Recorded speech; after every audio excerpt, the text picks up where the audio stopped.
Hello friends, नमस्कार। स्वागत है एक बार फिर आपके अपने यूट्यूब चैनल एजुकेशनल फैक्ट 2.0 पर। जैसा कि साथियों आपको पता है कि मैं नित्य प्रतिदिन अतिथि शिक्षक, प्राथमिक शिक्षक एवं माध्यमिक शिक्षक से जुड़ी नई नई अपडेट लाता रहता हूं।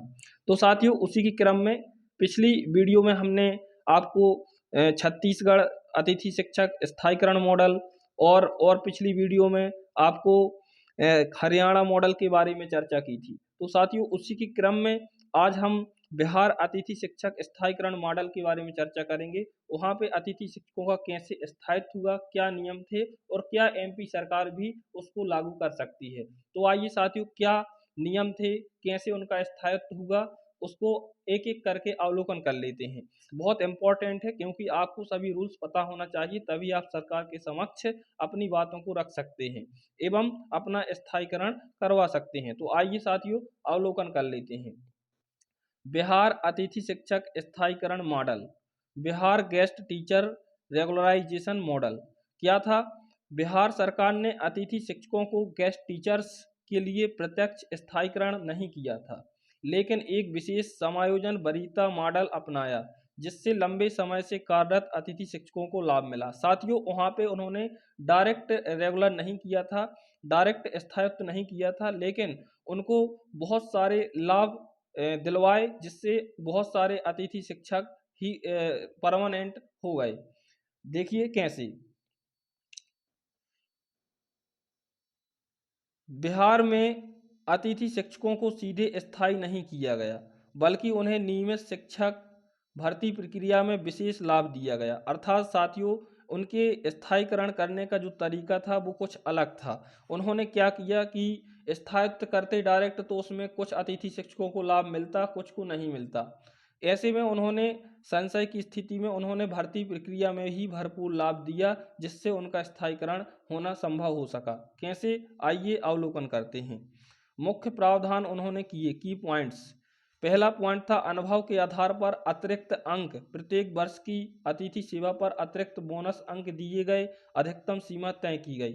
अर्थात ऐसे अतिथि शिक्षक जिन्होंने कई सालों से पढ़ाया था उनको बहुत सारे बोनस अंक दिए गए परीक्षा में, ताकि उनके कम भी नंबर आए तो उनके बहुत सारे नंबर हो गए और उनका अंततः चयन हो गया। दूसरी बात, कुछ ओवर एज अतिथि शिक्षक हो गए थे तो उन्हें आयु सीमा में छूट भी दी। अतिथि शिक्षकों को अधिकतम 5 से 10 वर्ष तक की उन्होंने भर्ती परीक्षा में छूट दी। आइए और क्या नियम थे, कैसे उन्होंने स्थायीकरण किया, जान लेते हैं।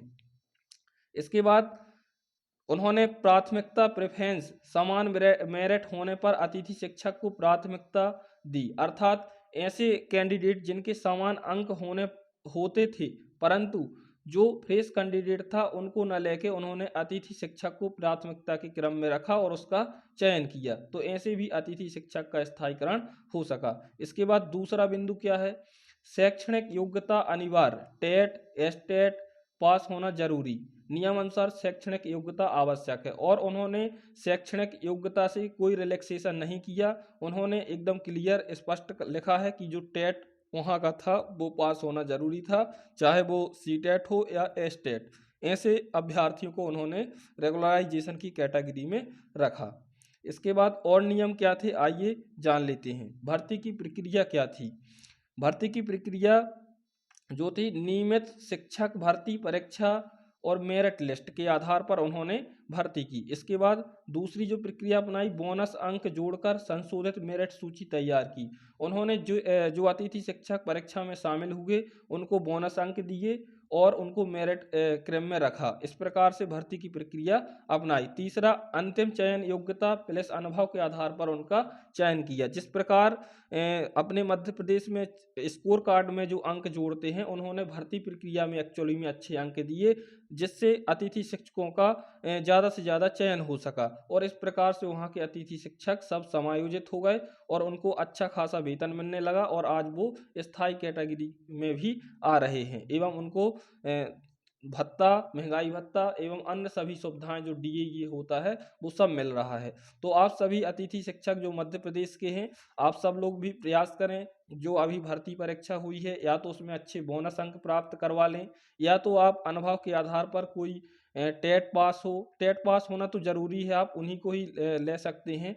तो आप ऐसी रणनीति बनाएं, ऐसी कोई नीति बनाएं ताकि सरकार मान जाए और अंततः आप सब लोगों का भला हो जाए।